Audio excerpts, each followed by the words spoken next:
1 João, capítulo 5, os versículos de 14 a 17, que diz assim: E esta é a confiança que temos para com Ele, que se pedirmos alguma coisa segundo a sua vontade, Ele nos ouve. E se sabendo que Ele nos ouve quanto ao que lhe pedimos, estamos certos de que obtemos os pedidos que lhe temos feito. Se alguém vê o seu irmão cometer pecado, que não leva à morte, pedirá e Deus dará vida a esse irmão. Isso aos que cometerem pecados que não levam à morte. Há pecado que leva à morte. E por esse não digo que se deva pedir. Toda injustiça é pecado, e há pecado que não leva à morte. Sabemos que todo aquele que é nascido de Deus, aliás, até o 17, né? Já ia passando aqui para outro assunto que a gente não vai trabalhar hoje.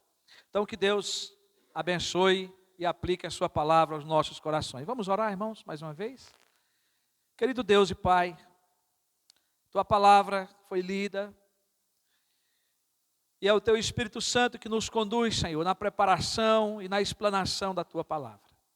Ó Espírito Santo, abre os nossos ouvidos para ouvir, abre o nosso coração para receber, entender, Senhor, digerir a tua palavra.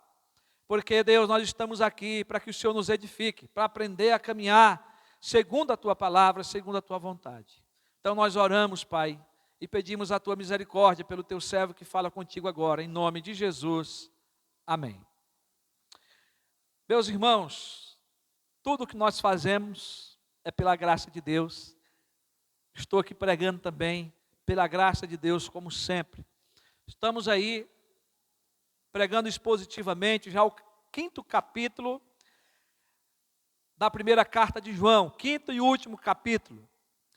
E hoje, como vocês viram que nós lemos, estaremos aí explanando os versículos de 14 a 17. O tema que nós demos para esse capítulo é que os cristãos, eles são vencedores. O apóstolo João, ele expõe aqui nesse capítulo as convicções que cada cristão possui, ou as certezas que cada crente tem, e que comprovam que nesse mundo nós já somos vencedores por causa de Jesus Cristo, porque nós já temos a vida eterna. Essa é a maior certeza, a maior convicção, que nos dá as outras vitórias. E por isso nós não lemos o versículo 13, que ele é um versículo chave de toda essa epístola, principalmente do capítulo 5, que nós já vem expondo desde o início, e tratamos dele no domingo passado. Nós já vimos então 5 dessas convicções. A primeira convicção é que a nossa fé está alicerçada somente em Jesus Cristo, o Filho de Deus, o Filho encarnado. A segunda convicção é que nós já amamos a Deus e aos nossos irmãos. João vinha nos mandando fazer isso, amar a Deus, amar os nossos irmãos, ele falando por que nós amamos a Deus, porque nós somos nascidos de Deus, devemos amar os nossos irmãos, mas no capítulo 5 ele nos certifica que porque nós temos Cristo, porque nós somos salvos, esse amor ele já é vivido na igreja, na comunidade. Então isso comprova que nós somos vencedores. A terceira é que nós praticamos os mandamentos, né? E aí não é só o mandamento de amar a Deus e o próximo, embora que a lei está resumida, mas abrange, né, todos os mandamentos da palavra de Deus, da qual nós temos que obedecer para o louvor e para a glória do Senhor. E a quarta convicção é de que Jesus é Deus. Nós temos que ter a fé alicerçada somente em Jesus Cristo, como Filho de Deus, mas nós temos que ter a convicção que Jesus é o Deus encarnado, aquele que veio e se tornou homem, o Deus que se tornou homem, que viveu entre nós, não é? E que foi para a cruz em nosso lugar. Esse ensinamento era rejeitado pelos gnósticos, como nós já vemos no decorrer das mensagens. A quinta convicção que nós pregamos domingo é que nós temos a vida eterna.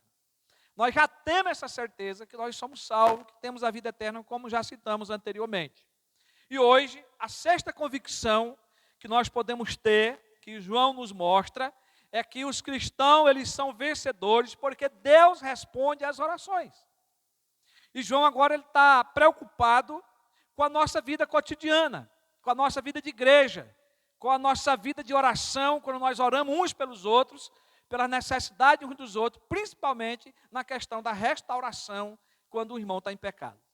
Então, João parte aqui dando essa convicção que Deus responde às nossas orações. Mas João também vai dar a diretriz, a direção de como é que nós temos que orar. Então, é muito importante os ensinamentos do apóstolo João, o apóstolo amado, que esteve ao lado de Jesus, que aprendeu com Jesus e que se preocupa de desenvolver esses ensinamentos, o que nós chamamos também de teologia bíblica, para a vida da igreja. Não só lá da Ásia, né? Mas para nós hoje aqui presentes. Então, queridos, o versículo 14 e 15, nós vamos primeiramente começar explanando por ele, diz assim: esta é a confiança que temos para com ele. Para com quem? Para com Deus. Que se pedirmos, eu e você, a igreja de Deus, se pedirmos alguma coisa, segundo a sua vontade, a vontade de quem? Segundo a vontade de Deus, e se sabemos que Ele nos ouve quanto ao que lhe pedimos, olha, João está falando de convicção que a gente já tem que ter. Ele está falando para a igreja, para a crente que tem a convicção que Deus nos ouve quanto ao que lhe pedimos. Então nós já estamos certos de que obtemos os pedidos que lhe temos feito. Amados e amadas, o cristão então é vencedor aqui, dentro desse ensinamento, porque o cristão sabe que Deus deixou um meio de graça, que é a oração, para nós nos comunicarmos com Deus.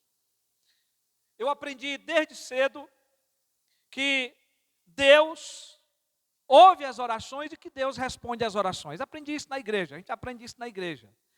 Mas a gente aprende de forma esmiuçada.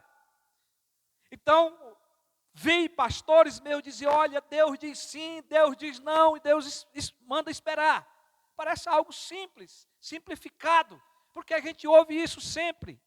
Mas nós sabemos, meus irmãos, que nós não queremos receber o não de Deus. Não é verdade? A gente só espera o sim de Deus. Nós vivemos aí num mundo imediatista, é isso mesmo que fala, né? Tudo já, o aqui e o agora. Com Deus não é assim. Deus nos manda muitas vezes esperar. E muitas vezes Deus diz não para nós. São muitos os sim de Deus, meus irmãos, nas orações contidas nas histórias bíblicas. Eu quero lembrar você de algumas delas. Você que já leu a Bíblia, ou você que está começando a ler a Bíblia, ou você que não leu a Bíblia, vale a pena ler a Bíblia. E a gente aprende com a Bíblia histórias lindas que estão ligadas com a história da nossa redenção. Mas de homens e mulheres como nós, que oraram. Isaac orou por sua mulher estéril Rebeca, e ela concebeu e deu à luz. Gênesis 25, 21. Ezequias orou ao Senhor por uma doença mortal, e Deus o curou, Deus lhe acrescentou 15 anos de vida. 2 Reis, capítulo 20, versículo 5. Jonas fez uma oração numa grande aflição, ele desobedeceu a Deus, e um grande peixe, diz a Bíblia, que o engoliu. Ele foi jogado nas águas e o peixe o engoliu. E ele orou no ventre do peixe, e o peixe lhe vomitou numa praia do Mediterrâneo. Se encontra lá em Jonas, capítulo 2, de 1 a 10, vocês vão ver essa história, essa resposta de oração. Zacarias, meus irmãos, também orou em favor da sua esposa, Isabel, para que ela fosse fértil. E Deus lhe ouviu a oração, e Isabel concebeu a João Batista. Está lá em Lucas, capítulo 1, versículo 13. Era uma profecia. Ele tinha que nascer, mas nasceu de oração. A Bíblia relata isso, que Zacarias orou e pediu para que Deus fizesse fértil o útero da sua esposa. Mas, meus irmãos, Deus também diz não. Moisés implorou ao Senhor permissão para passar o Jordão e ver a terra da promessa, a terra prometida, e Deus lhe disse, basta. E esse basta não foi igual eu estou falando para vocês não, viu? Foi muito mais forte, com muito mais autoridade. Deus disse para Moisés, não me fale mais nisso. Deuteronômio capítulo 3, 23 a 29. Davi, apesar de ter sido um homem de oração, um homem temente a Deus, um homem segundo o coração de Deus, mas também sujeito às mesmas mazelas, aos mesmos pecados que nós, que orou a Deus várias vezes, Deus lhe atendeu, Deus se compadeceu dele como rei de Israel, mas teve um momento na vida de Davi que ele orou e Deus não atendeu. Davi orou sentidamente, quebrantadamente, para que Deus restaurasse o seu filho com Betseba, recém-nascido que estava gravemente enfermo. E Deus não atendeu a sua oração. Ele se vestiu de pano de saco, de cinza, ficou em jejum lá dias. Deus não respondeu a oração. Está lá em 2 Samuel, capítulo 12, de 15 a 23. Paulo também, o maior plantador de igreja. Podemos dizer que o maior teólogo de todos os tempos. E aí você quiser acrescentar aí várias coisas para o apóstolo Paulo, você vai ter condição de fazer isso. Um grande homem de Deus, missionário, pregador do evangelho. Mas teve um momento na sua vida que ele também orou e Deus não respondeu. Paulo conta que em 3 ocasiões diferentes, ele implorou a Deus para livrar do espinho na carne. E cada vez mais que ele orava, o Senhor lhe disse, não, basta. Não ore mais, a minha graça te basta. A minha graça é suficiente. 2 Coríntios, capítulo 12, de 7 a 9. Mas quando nós vamos para o Salmo 40, Davi nos dá esse exemplo da espera de Deus. Porque foi durante muito tempo de espera que Deus respondeu às orações. Davi disse que esperou com paciência pelo Senhor, até o dia que o Senhor se inclinou para ele e o ouviu quando ele clamou por socorro. E aí ele vai descrever lá que Deus lhe tirou de um poço, um tremedal de lama, e ele vai falar várias coisas lá. Mas ele teve que ter paciência, ele teve que esperar. Meus irmãos, a oração, ela é um dos instrumentos que Deus deixou para nós, um meio de graça, como nós já pregamos várias vezes aqui, em que cada cristão busca um relacionamento vital com o Pai Celestial. E aqui eu já pergunto, como que está a tua vida de oração? Porque esse é um meio de você conversar com Deus. Eu preciso de todo dia orar.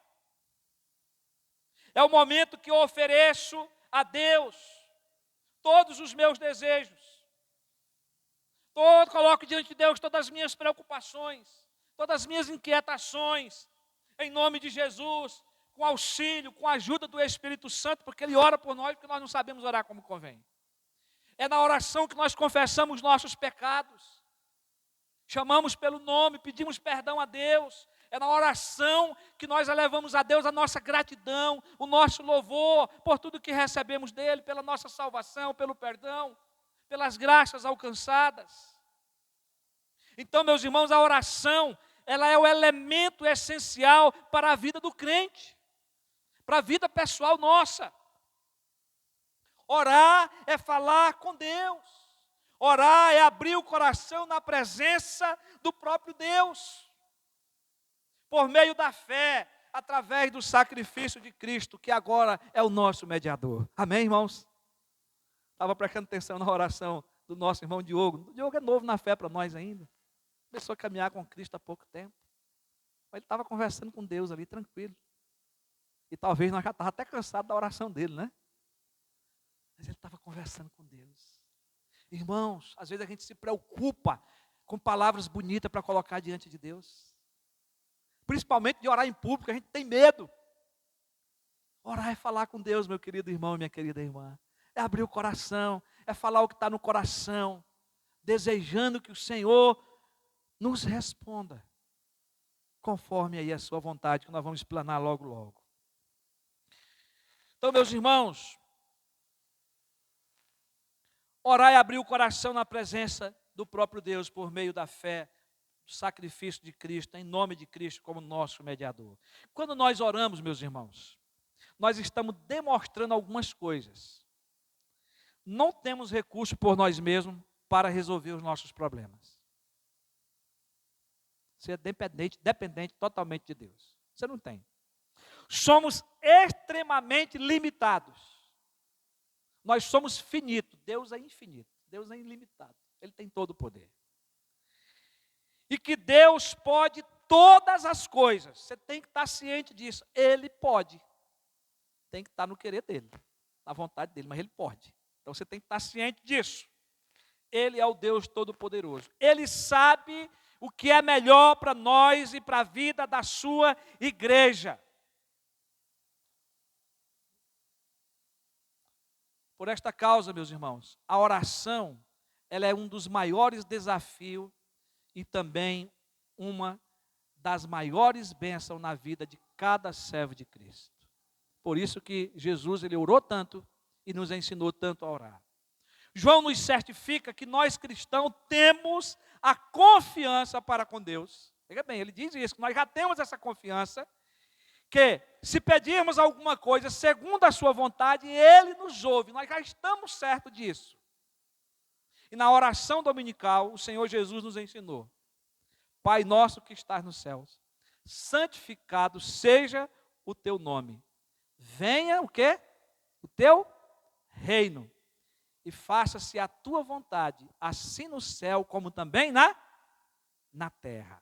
O Senhor Jesus, ele ensinou um modelo de oração, que é a oração dominical. A oração que o Senhor nos ensinou. Então, a verdade é que Deus sempre nos ouve quando pedimos aí segundo a sua vontade e não conforme a nossa vontade.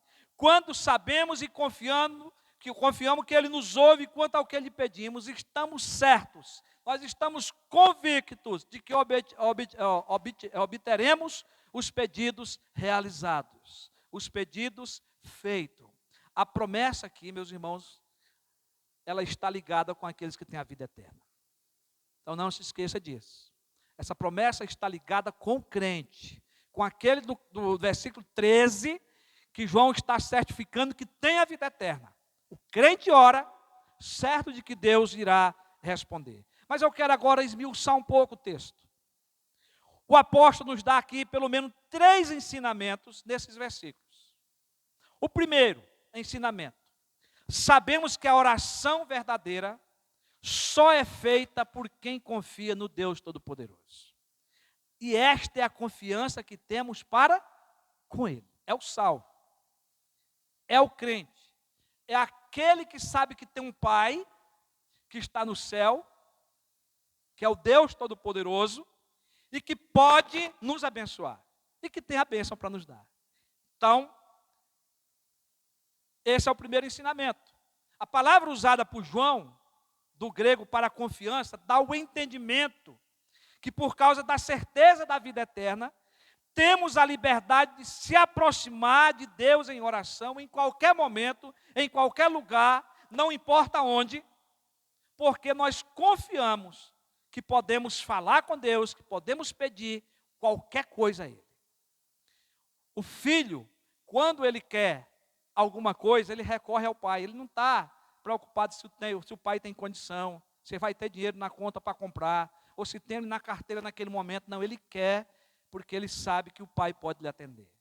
Não é? O pai pode até negociar para outro momento, mas ele vai sempre entender que é o pai que tem que lhe suprir, porque ele não tem nenhum recurso, ele não trabalha, ele depende totalmente do pai. Irmão, nós somos assim, nós dependemos totalmente de Deus. Temos que trabalhar, temos que ir atrás dos recursos, mas nós dependemos de Deus para abrir as portas do trabalho, para nos dar saúde para trabalhar, para nos dar força para trabalhar. Nós dependemos totalmente de Deus. O segundo ensinamento que nós podemos aqui tirar do texto é que, embora que eu já esteja falando isso, mas quero que você aplique esse ensinamento.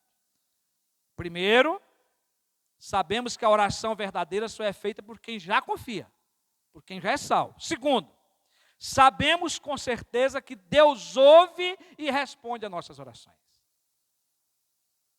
Então eu confio e oro. Mas eu já tenho no meu coração essa certeza que Deus vai ouvir, de que Deus vai responder a oração. Ele, como nosso Pai Celestial, não deixará de considerar nenhum dos nossos pedidos.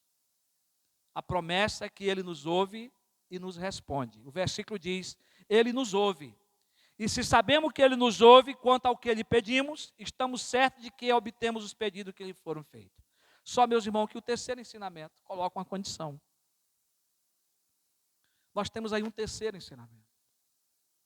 Se sabemos que Deus, sabemos que Deus só responderá às orações de acordo com a sua vontade, não com a nossa vontade. E esta é a confiança que temos para com Ele, que se pedirmos alguma coisa, segundo a sua vontade, Ele nos ouve. Veja aqui, queridos, que o apóstolo João garante que Deus nos dá a liberdade de pedir aquilo que nós desejamos, porém, ele coloca o se. Uma condição, se nós pedirmos segundo a sua vontade. Irmãos, quem que é o maior exemplo dessa oração? É o próprio Senhor Jesus Cristo. Ele orou no Getsêmani. Não seja como eu quero, e sim como tu queres. Mateus 26, 39. Jesus sabia a vontade de Deus, para que ele veio? Ele tinha que ir para a cruz, ele tinha que ir para morrer. Mas como homem ali, ele sentiu todo o peso, toda a dor. Ele ora ao Pai. Não seja como eu quero, e sim como tu queres. Paulo depois vai dizer que ele foi obediente até a morte de cruz. Irmãos, a nossa intenção quando oramos deve ser a mesma de Jesus, glorificar a Deus. Amém? Quando nós oramos, a intenção do nosso coração tem que ser glorificar a Deus. Essa era a intenção do nosso Senhor Jesus Cristo. Fazer a vontade de Deus e sendo satisfeito por ela. Pedir segundo a vontade de Deus é pedir segundo as Escrituras, segundo os ensinamentos de Deus revelado na sua palavra. É estar subordinado à palavra de Deus. Só existe um lugar onde está revelado a vontade de Deus, é nas Escrituras. Deus só responderá de acordo com ela. Deus só responderá naquilo que lhe agrada. Quando oramos, não podemos querer que Deus se molde aos nossos interesses, mas sim que a nossa oração se alinhe ao seu propósito divino. Nós temos que entender isso quando nós oramos. Irmãos, é comum em nossos dias, os falsos mestres agora do nosso tempo, ensinar que a oração da fé é quando nós determinamos para Deus o que queremos receber, e de acordo com a minha vontade, com a nossa vontade, não com a dele. Vocês sabem, vocês estão ouvindo isso aí direto, pelas mídias sociais. Determine. Misericórdia. Essa não é a oração do crente, não é a oração do servo de Deus. Eu escrevi aqui algo que o reverendo Hernandes comenta, no seu comentário de 1 João, ele diz assim: este falso ensino proclama que a oração é a vontade do homem prevalecendo no céu, em vez da vontade de Deus prevalecendo na terra. A oração é um instrumento poderoso, não para conseguir que a vontade do homem seja feita no céu, mas para garantir que a vontade de Deus seja feita na terra. Irmãos, foi o que Jesus ensinou na oração dominical. Essa deve ser a nossa submissão a Deus, a nossa humildade diante de Deus. Irmãos, há coisas que Deus não se agrada. Deus não se agrada da mentira. Você não pode orar para que Deus lhe livre de uma mentira que você contou. Você não pode orar a Deus para que Deus te abençoe num relacionamento extraconjugal. porque Deus condena. Você não pode orar para que Deus concorde com você e ajude você lá na empresa, porque você está desviando dinheiro lá. Deus não vai te abençoar, Deus não vai estar contigo. Deus não vai responder às tuas orações quando você quer ter algo para se gloriar, para satisfazer os desejos da sua carne. Deus não vai dar. Tiago, nós lemos Tiago. Tiago vai descrever sobre o rico, sobre as pessoas precipitadas que faz projetos sem Deus, sem colocar a vontade de Deus. Tudo vai falhar, tudo vai fracassar. Tudo que pedimos para satisfazer os nossos desejos carnais, ou aquilo que a Bíblia proíbe, ou aquilo que Deus odeia, certamente Deus vai dizer não. Ou Deus vai dizer não por algo que Ele já respondeu. Anteriormente já te disse, não é para você prosseguir. Irmão, tem coisa na minha vida que eu não oro mais, porque Deus já me disse não.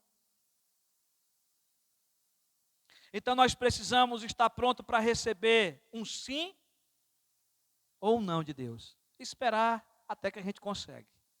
Mas nós temos que estar preparado para receber o sim, porque traz responsabilidade, como não, como um livramento de Deus. E nas duas ou nas três, Deus está cumprindo a sua vontade soberana. Deus sabe o que é melhor para a nossa vida e para o nosso conforto, ou para cumprir os seus propósitos em nossa vida. Tiago, ao escrever a sua epístola, ele vai dizer: toda boa dádiva e todo dom perfeito vem lá do alto, descendo do Pai das luzes, em quem não pode existir variação ou sombra de mudança. Capítulo 1, versículo 17. Tudo que Deus nos dá, a palavra de Deus diz que é bom. Toda dádiva procede das suas mãos. Ele muitas vezes nos diz não ao que lhe pedimos, mas Ele diz sim ao que nós precisamos, que vai ser útil, que vai ser bênção para a nossa vida. O apóstolo Paulo tinha, irmãos, a certeza que Deus já deu o mais precioso para nós, que foi o seu Filho amado. Graças a Deus que nós temos ouvido isso na escola, no culto de domingo à noite, nas reuniões de oração, no nosso discipulado. Deus nos deu o mais precioso, foi Jesus Cristo, o seu único Filho. Mas Paulo faz uma pergunta: porventura não nos dará graciosamente com Ele todas as coisas? Romanos capítulo 8, versículo 32. Irmão, tudo é dádiva de Deus que nós recebemos. Tudo é Deus que nos dá. Nós não temos condição de produzir nada se Deus não nos dê a sabedoria, o conhecimento, a saúde, a disposição. Tudo provém de Deus. Mas voltando ao texto básico da mensagem, nós precisamos ligar agora os versículos 16 e 17 ao versículo 14 e 15. Porque, irmão, nós não podemos pregar fora do contexto. Todos esses ensinamentos aí são verdadeiros, até aqui colocados, são reais para a nossa vida, mas dentro também do que João está falando, ele está trazendo um grande ensinamento aqui, ligado ao texto, não é? Que nós temos que aprender. E aqui nós vamos ver o exemplo de algo que nós não podemos orar e que nós podemos orar. Se alguém vê o seu irmão cometer pecado que não leva à morte, pedirá, e Deus dará vida a esse irmão. Isso aos que cometem pecado, que não levam à morte. Há pecado que leva à morte, e por esse não digo que se deva pedir. Toda injustiça é pecado, e há pecado que não leva à morte. Então aqui, queridos, ao interpretar esses versículos junto, que é o correto, nós percebemos que a vontade de Deus é que oremos pelos irmãos que estão em pecado, porque o salário do pecado é a morte, o pecado leva à morte, Romanos 6, 23. Devemos orar para que Deus dê vida a esses irmãos que estão pecando para a morte. Porque a vontade de Deus é de restaurar a vida de qualquer irmão que esteja pecando. E a morte aqui no sentido, né, a morte eterna. Agora que a gente vai falar outras coisas aqui, para entender esse texto. Então, a Bíblia diz que o salário do pecado é a morte.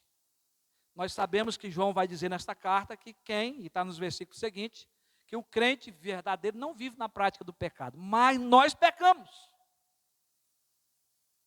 E há momento que nós podemos, como crente, cair.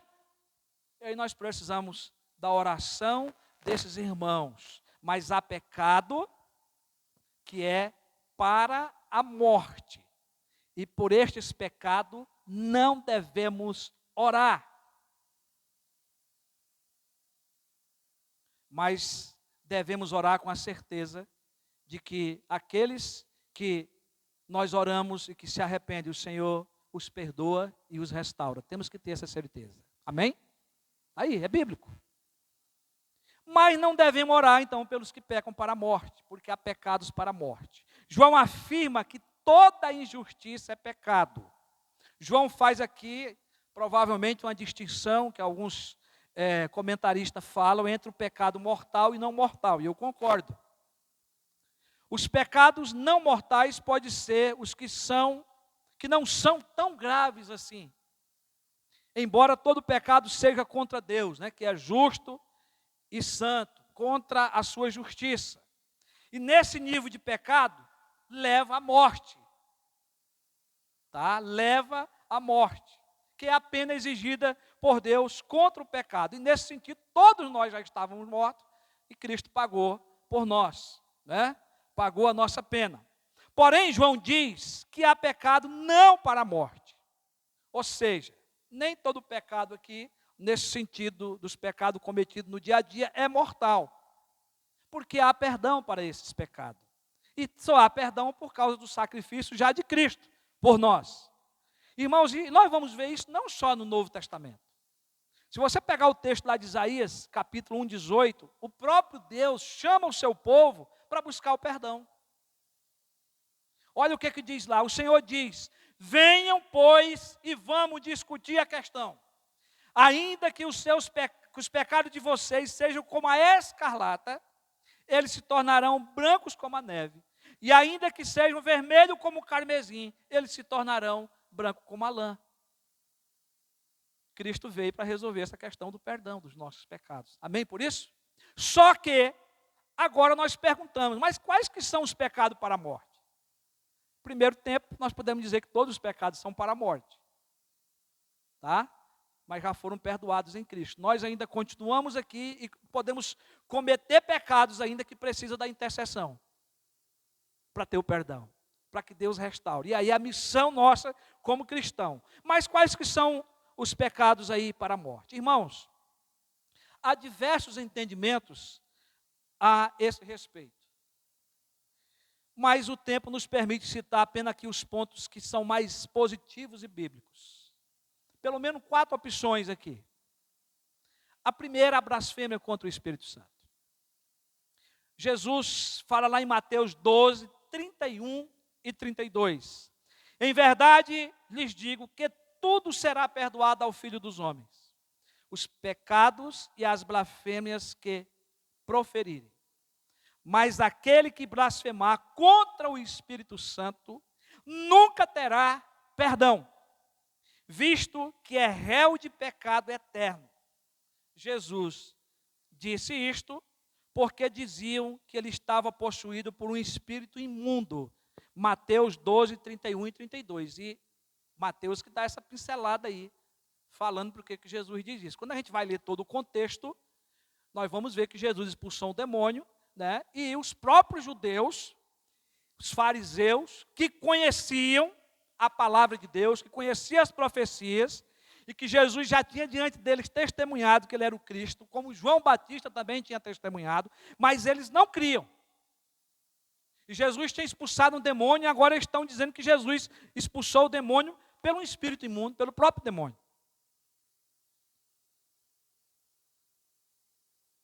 E aí, meus irmãos, Jesus tinha expulsado o demônio pelo poder do Espírito Santo.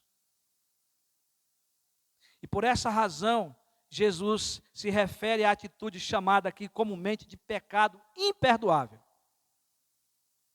Pecado imperdoável. Uma outra sugestão bíblica que nós temos é a recusa obstinada do Evangelho.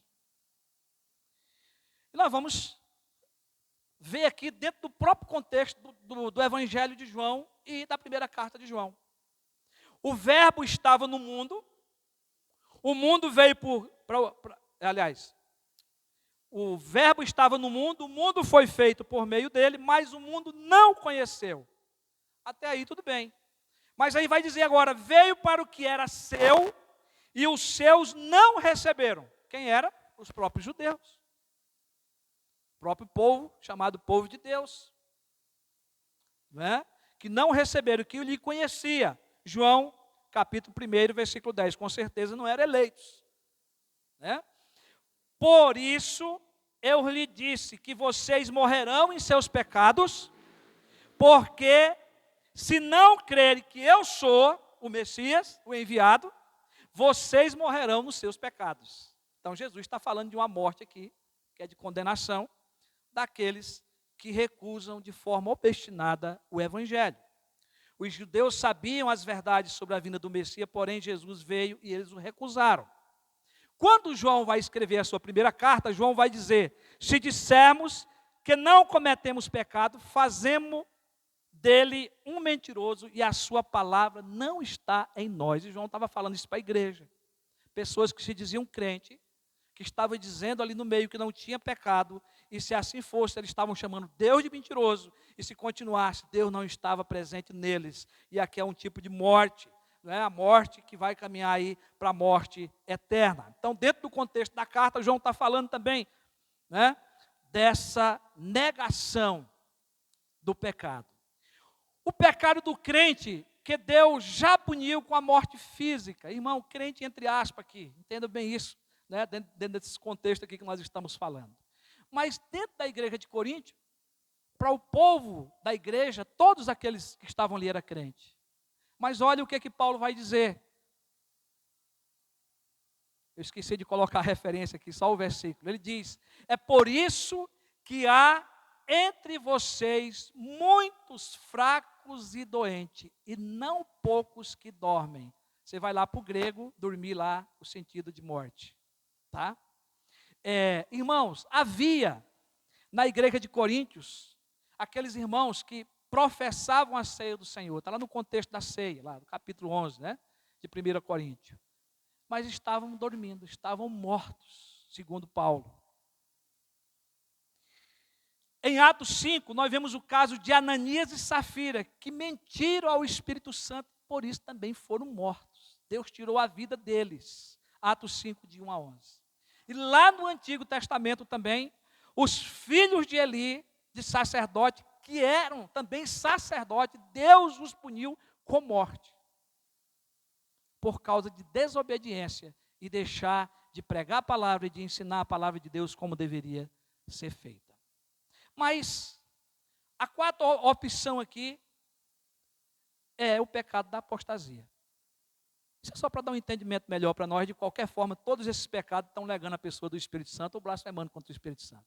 Para dar um entendimento melhor.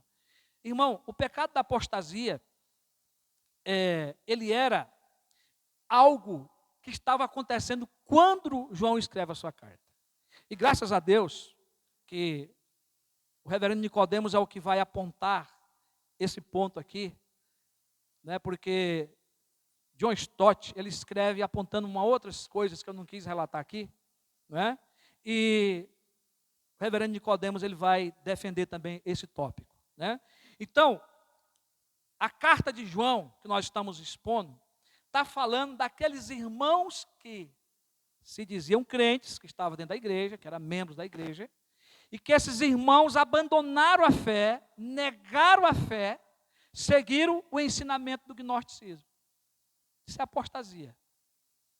Tá? Isso é apostasia. Então, seguiram o ensino dos falsos mestres que negavam a encarnação e a divindade de Jesus Cristo. Aqui não é um pecado por transgredir um mandamento, e sim por negarem ou se alienarem completamente de Deus. Se você vê, esse vai ser também um contexto da carta aos Hebreus. Muitos judeus crentes que estavam voltando para o paganismo. E a carta é escrita falando, né, do perigo da apostasia. Pecado cometido por quem conhece a verdade e de forma consciente e voluntária, passa a negar a fé. No contexto da carta, os próprios falsos mestres tinham saído então da igreja, eram membros e se apostataram, ou seja, saíram da igreja e se ajuntaram ao gnosticismo para negar que o Cristo é Deus encarnado, Deus, o Jesus homem, o Jesus Deus. Mas, meus irmãos, agora João nem chama eles de irmãos. João denuncia eles. Eles são apostatas. E João vai dizer que esses que pecam para a morte, por esse nós não devemos orar. Por esse nós não devemos orar. Uma coisa nós podemos ter certeza, meus irmãos. Os nascidos de Deus jamais cometerão esse pecado de blasfêmia contra o Espírito Santo. Os filhos de Deus já foram purificados dos seus pecados. Capítulo 1, versículo 7, de primeira carta. Nós já fomos perdoados. Capítulo 1, versículo 9. Capítulo 2, versículo 2, versículo 12. Nós fomos propiciados, ou seja, a ira de Deus já foi aplacada em Cristo, de modo a ser satisfeita a sua santidade e a sua justiça. Algo que eu e você não poderíamos conseguir. Nós não poderíamos realizar pelos nossos pecados. Assim, os nascidos de Deus, seus pecados não acarretarão mais a morte eterna. Mas só o nascido de novo, só o eleito. Em outras palavras, nenhum dos pecados dos eleitos de Deus é para a morte ou acarreta a morte eterna. Quero partir para a conclusão. Diante dessas verdades, desses fatos. Então hoje nós vimos aí a sexta convicção de que o apóstolo Paulo nos dá, que garante que já somos vencedores. Podemos orar, que Deus ouve e Deus responde. Essa é a verdade do texto. O verdadeiro cristão sabe que pode orar porque Deus vai responder as suas orações que são feitas, mas de acordo com a sua vontade soberana. De acordo com a vontade de Deus revelada nas Escrituras. Se for uma oração apenas para satisfazer os meus desejos, ou para pedir algo que Deus condena, Ele jamais nos responderá. Esse é o resumo do que a gente aprendeu. Então podemos orar pelos nossos irmãos, por suas necessidades, e podemos orar por aqueles irmãos que não pecam para a morte, aqueles irmãos que estão pecando, estão se desviando aí da obediência. A gente pode orar para que Deus os restaure, para que Deus os levante, para que Deus traga de volta para o nosso seio. E os que pecam para a morte, aqueles que blasfemam contra Deus, ou aqueles que se apostatam da fé e negam a doutrina, que nega o Espírito Santo, que nega Jesus Cristo, por isso nós não devemos orar. Quando você sabe que um irmão pecou, caiu, você ficou sabendo, você ora por ele? Você ora por ele? Se você souber que seu pastor pecou, você vai orar por ele? Se você souber que um presbítero da igreja caiu, você vai primeiramente orar por ele? Qualquer crente, seja quem for. Meus irmãos, a certeza é que nós podemos orar e confiar que o Senhor pode restaurá-lo. Tiago vai nos mandar orar e até confessar os pecados uns aos outros para sermos restaurados. Capítulo 5 de Tiago, versículo 12, 13, se eu não estou enganado. Em vez de criticar ou falar para outros irmãos do pecado do outro, nós devemos interceder para que Deus os restaure a comunhão. Esse é o dever de cada crente.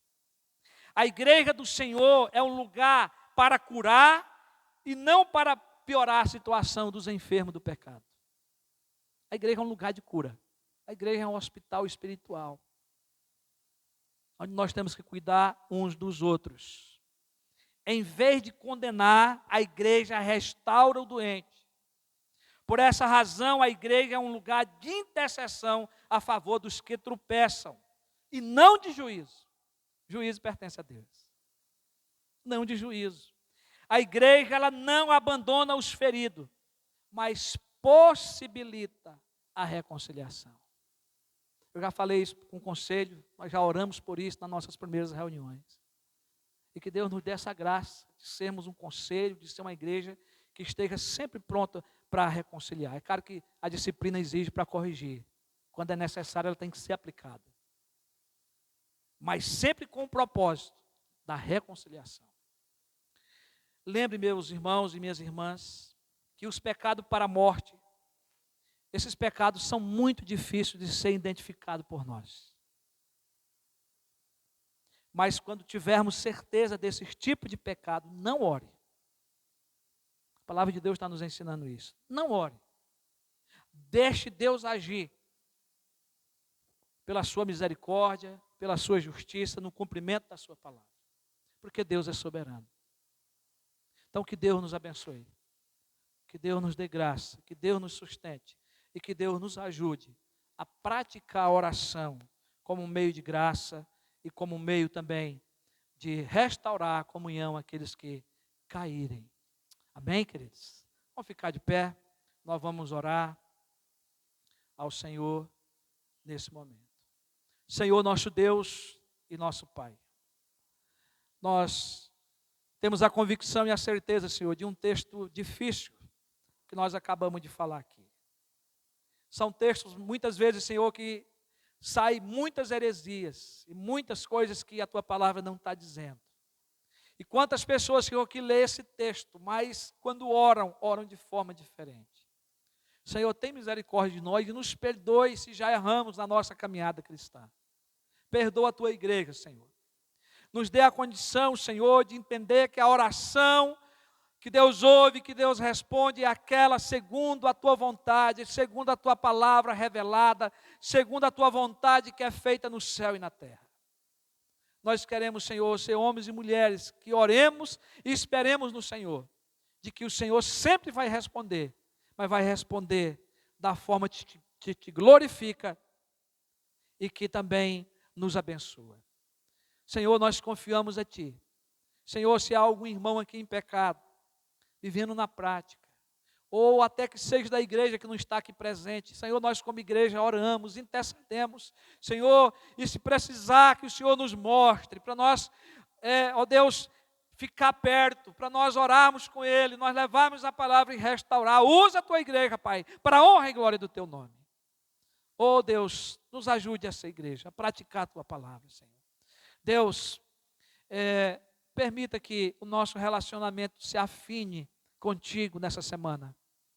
Que nós possamos nos prostrar, certo de que o Senhor se importa conosco, que nós temos confiança que o Senhor está nos ouvindo. E fortifica a nossa vida, Senhor, na fé, na graça, no conhecimento da Tua palavra. Socorre os aflitos, Senhor. Ó Senhor, nos socorre em meio às aflições. E que, ó Deus, nós possamos também entender que em todo o processo o Senhor está caminhando conosco. E o Senhor tem propósito para todas as coisas. Por isso nós Te adoramos e oramos no nome bendito de Jesus. Que a graça maravilhosa do Senhor Jesus Cristo, que o amor de Deus, o nosso eterno Pai, que a comunhão e o poder do Espírito Santo repouse sobre vossa vida, e sobre todo o povo de Deus em todos os lugares longínquos da terra, agora e para todos sempre. Amém. Amém.